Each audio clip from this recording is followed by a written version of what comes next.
Good morning, my dear children. So, today we are going to see chemistry in your science. First, take your NCERT textbook and open the content page. You can use your pencils in the textbook. Don't use your ink pens, okay? Take the pencil and open the content page and mark chapter 3, 5, 6, 16 and 18 for your chemistry. You can put the letter C near the name of these chapters. These 5 chapters are for your chemistry. Today we are going to see acids, bases and salts. First, you have to take these materials and keep it ready. NCERT textbook, a rough note for taking notes, pencil or pen readily in your hand. Okay? Now, as the name of the chapter tells, acids, bases and salts, we are going to see about each and everything in detail separately in this chapter. I have taught you or gave an introduction regarding acids and bases in our refreshing classes itself. Yes, now let us get into the chapter. What is an acid? It is sour in taste. We find acids in lemon juices, orange juice, vinegar, dal, curd. Where did this word acid derive from? It was first originated from a Latin word acere. Okay, I pronounce this as acere, meaning sour. Okay. Next, bases. Bases are bitter in taste and they are slippery to touch. The best example for bases is soap. Okay, soaps are slippery and they are bitter in taste. Where do we find bases other than soap? In lime water, bleach and detergents too. Okay, is the lime water here in base and the lemon juice in acids one and the same? No, lemon juice and lime water are different. Lemon juice is obtained from the fruit lemon. But lime water we get by mixing the lime with water. In Tamil we say sunnambu, no my dear children. When you mix sunnambu and water, that is lime and water, you will get your lime water. Don't confuse with lime and lemon. They both are different. Okay. Next, we are going to see about the natural acids. I mean the acid which are all present in the naturally available substances around us. This is a very important chart or a table. You have to keep these things in your mind. Okay, whenever I question you the acid present in curd, you should be able to answer that it is lactic acid. So let us see the acids present in the substances. In lemon and orange, citric acid. Curd, lactic acid. Tomato and spinach, oxalic acid. Tamarind. Tamarind means puli. We tell in Tamil as puli, which they add as an ingredient for our food. That is tartaric acid. Vinegar. Where are we using vinegar? In pickles. We store pickles in fridges and we eat that. Yes, so the vinegar used in the preparation of pickles will act as a preservative. So the acid present in vinegar is acetic acid. Carbonated drinks like Coca-Cola, Pepsi will have carbonic acid. And pulses. Okay, pulses means like your protein which we take in like your dal will have amino acid. And that is the reason I gave you the example for acids as dal here. You might be wondering why ma'am has written dal as a example for acid. It means that dal has acid. Yes, obviously dal has acids in it and the name of the acid present in dal is amino acid. Okay, my dear children? Okay, now we are going to see the classification of acids based on their source. Based on their source means based on their availability. From which are we obtaining? From which source the acids are obtained? Okay, I classify the acids as natural acids and artificial acids. Organic means you know that organic products are naturally available. So I give another name for the natural acids as organic acids. Artificial is also called as inorganic acids. So natural acids means the acids which are all present in the natural substances like your citric acid and acetic acid. Where is these acids present? Your lemon and oranges will have citric acid and your vinegar has acetic acid. We saw that just before now. Okay, so these are all the acids present in the naturally available products.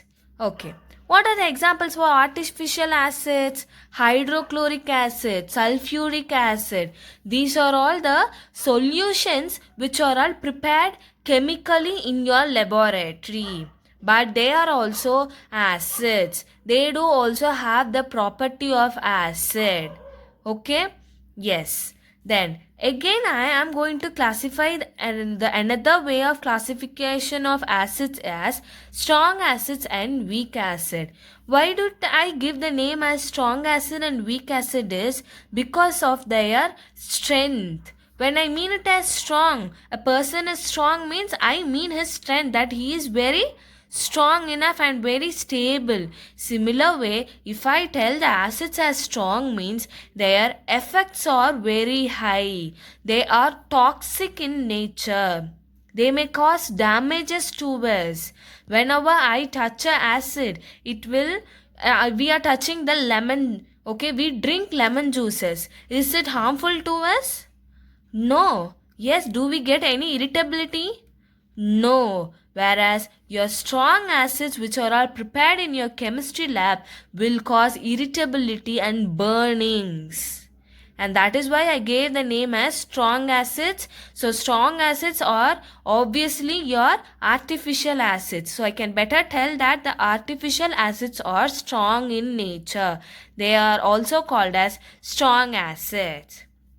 Okay, weak acids are nothing but are citric acid and acetic acid because we use this in our daily life. Lemon, orange, tomato, spinach, everything we eat it as an eatable item. Are they harmful to us? Definitely no. That is why I gave the name as weak acids for these kind of substances. Okay, now have you heard about acid rain? So as the name tells, your rain will have acids present in it.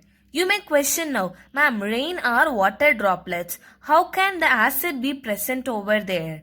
Okay, now acids are not present in the form of powder or any solid state. I have already told you regarding this in your refreshing classes that whether it is an acid or a base, it is definitely a solution. It is in the liquid state first.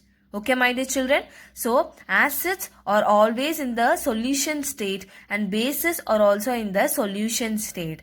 Okay, now in last grade in air chapter, you have learnt about the components of air, that carbon dioxide, oxygen, nitrogen, dust and smoke particles are present as the components of your air. So, when there is rain, the components like carbon dioxide, sulfur dioxide and nitrogen dioxide gets mixed in the atmosphere as pollutants. What do you mean by pollutants?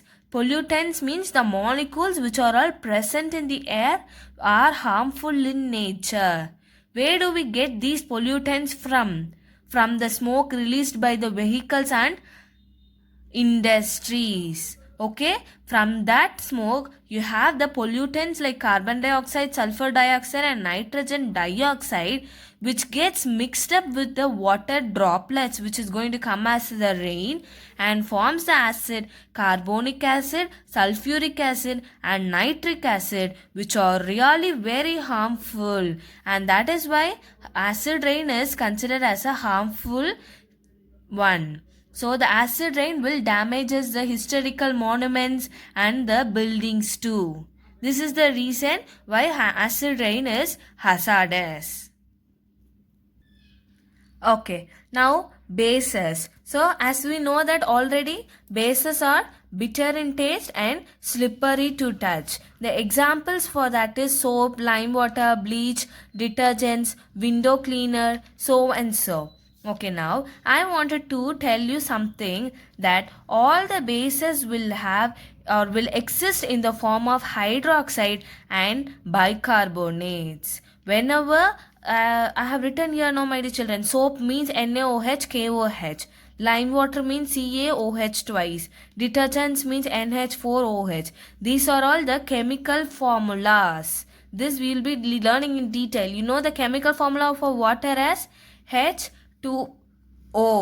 Okay, so when I separate this H2O as H plus OH, can I write like that? I want two molecules of hydrogen, so 1 plus 1 and 1 oxygen is here, I got here. So this H will be your hydrogen and OH will be your hydroxide. Okay, so I told you before that acids and bases are solutions. How do you get a solution? Whenever you mix any solid particle or substances with water, you get the solution. So obviously acids and bases will have the molecules of water in it. Do you agree with me, my dear children? Yes. So that is why the bases will exist in the form of OH. Whereas in order to find your acids, have a look at it. All the acids will have the name ending in acid. The substances which have the acids, you can easily identify with their name itself. If they end in acids, then obviously that substance is a acid. So now whenever any substances are ending in hydroxide or bicarbonates, then it is your base. So soaps are generally made up of NaOH and KOH. OH means hydroxide. What does this Na means? You have learnt about your elements in your grade 6. Na means sodium. OH means hydroxide. So NaOH means sodium hydroxide. K means potassium. OH means hydroxide. KOH means potassium hydroxide. So what are your soaps made up of now? Either of sodium hydroxide or potassium hydroxide. And their chemical formula will be written like this.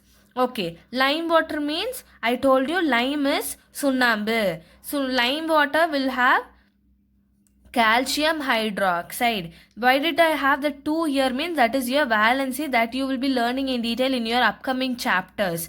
So the formula for calcium hydroxide is CaOH twice. I have put the 2 in the bottom. It means that I am using this OH 2 times. Okay, that is why it is represented like that.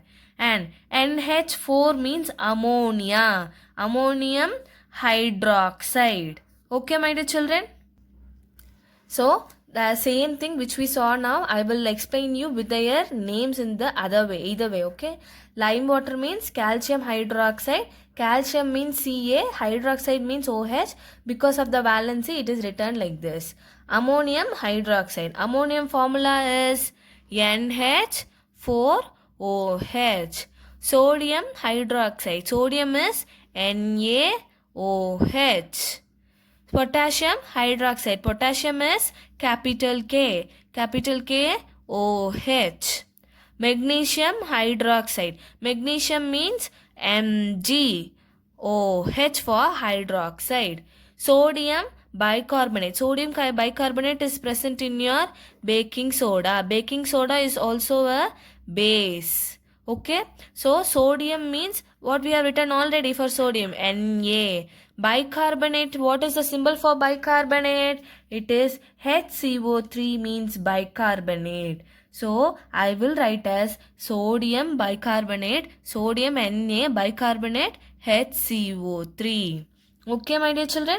Yes. Again, I will be classifying bases as strong base and weak base based upon their effect. If the base is very toxic and harmful, I will call it as strong base, and if it is of less harmfulness, weak base. Can I give the example for weak bases as your soaps and detergents? Because these are the things which we use in our daily life and they are less harmful. So that is why they are under weak base. Okay, now if it is of weak acids and weak base, we can touch it or we can even taste it and tell. If I taste a lemon juice, it is sour in taste and I will tell that the given solution is an acid. But is it possible for me to taste a strong acid and a strong base? No, definitely I will be under what is that problem? I will be in the danger condition then. So there are some cases where I cannot touch or taste the given solution to identify it whether it is an acid or base. So for that only I have replaced with the indicators. The indicators will tell me whether the given solution is acidic or basic.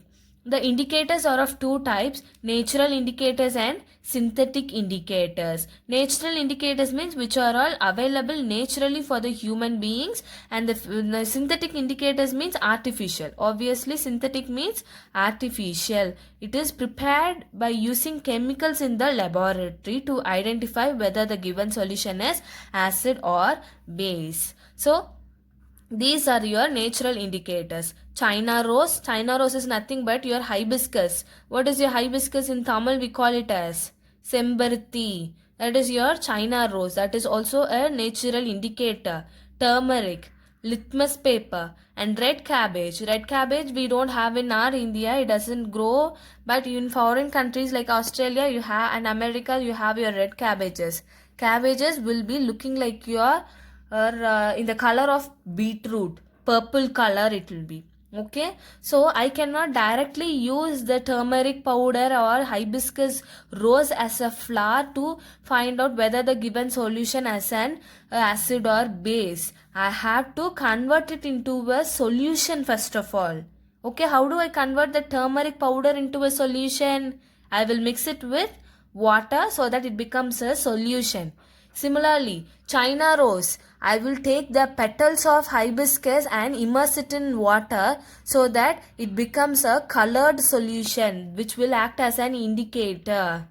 Red cabbage, which was in the color of the beetroot, when immersed in water will get the purple color acting as your indicator. Okay, phenolphthalein and methyl oranges are solutions prepared in the laboratory by using chemicals to act as an indicator. In your textbook they have discussed about China rose, turmeric and litmus paper, but I am going to teach this all the 6 also for your benefit.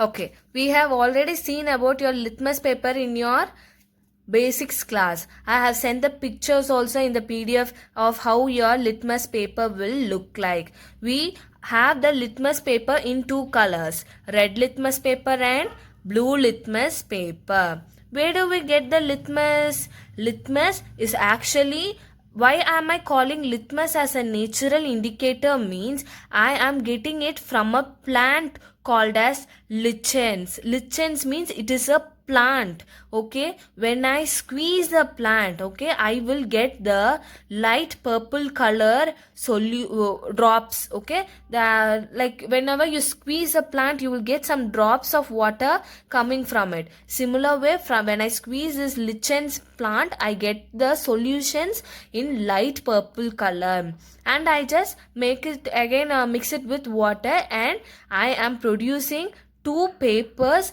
as red litmus paper and blue litmus paper. I'm telling you again, my dear children, that whenever the lichens plant is squeezed, I get the color as light purple only. But I am again manufacturing it in another two different colors as red color and blue color from this source. Okay? Okay. Now, this is just a clue that whenever a red litmus paper is immersed in a acid, it does not change its color, but when it is mixed with a base, it changes its color to blue. And blue litmus paper will change its color in case of acid to red, and in case of a base to colorless. This I have already taught you in your basics class. Just a clue to remember that always keep these letters ABR and BRB in your mind. ABR means acids turn blue litmus into red. It means that only your acids will react with the blue litmus paper by changing its color. Whereas in case of a red litmus paper, acids will remain the same. There is no change in the color.